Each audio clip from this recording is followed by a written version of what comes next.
Good morning. Week 3. Wow, time is clicking along, isn't it?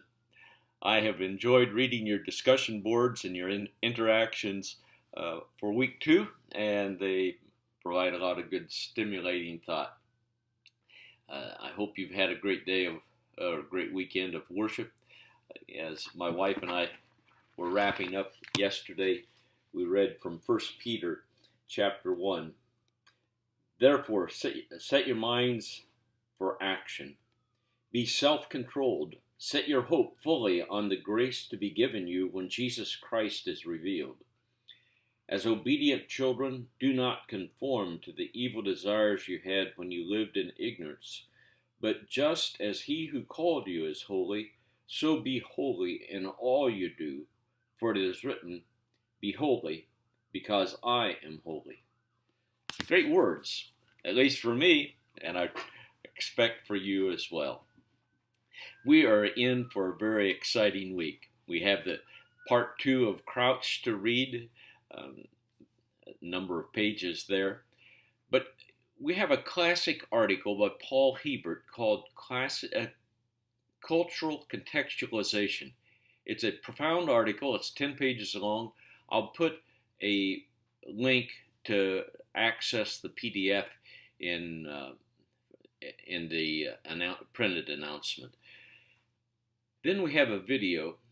It's a little dated. You'll see by the suit coat and the guy is wearing, but the truth of what he is saying, Dr. Leith Anderson, a man I went to school with, speaks profoundly of the relationship of your church to its culture. Lots to think about on what he has to say. The script of what he has to say is in the resources for the week. Then we have the assignment to write 4 to 6 pages plus a works cited page about how your church ought to be involved in its culture.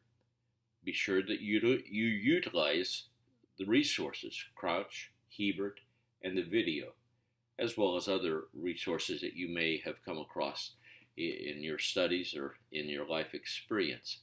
It's a very thought-provoking and challenging week for you, but I think that you will find it very rewarding and something that will impact you for the rest of your life.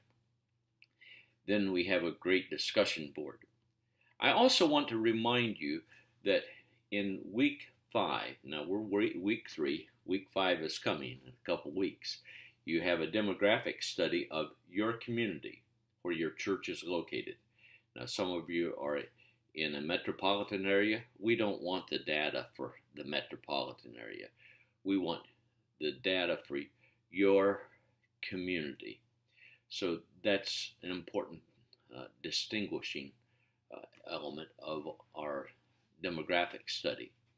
Then in week 6, you are to interview a pastor, and there are assigned questions. I encourage you to get your appointment set with him, and that you provide him with the questions so that as you interact, it's not a brand new topic that he is unfamiliar with.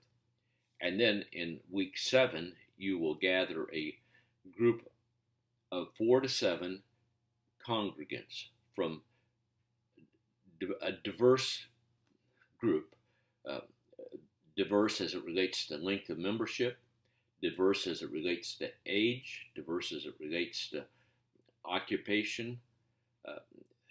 We want a broad spectrum. We don't want your little clique of friends in the church to do this. We're gathering a broad perspective of your church. And again, there are assigned questions. Getting 4 to 7 people together to do this is a very exciting and rewarding opportunity, but it also takes some work to coordinate schedules. I've had students who encourage participation by having supper or ice cream and pie or something like that so that they could interact together.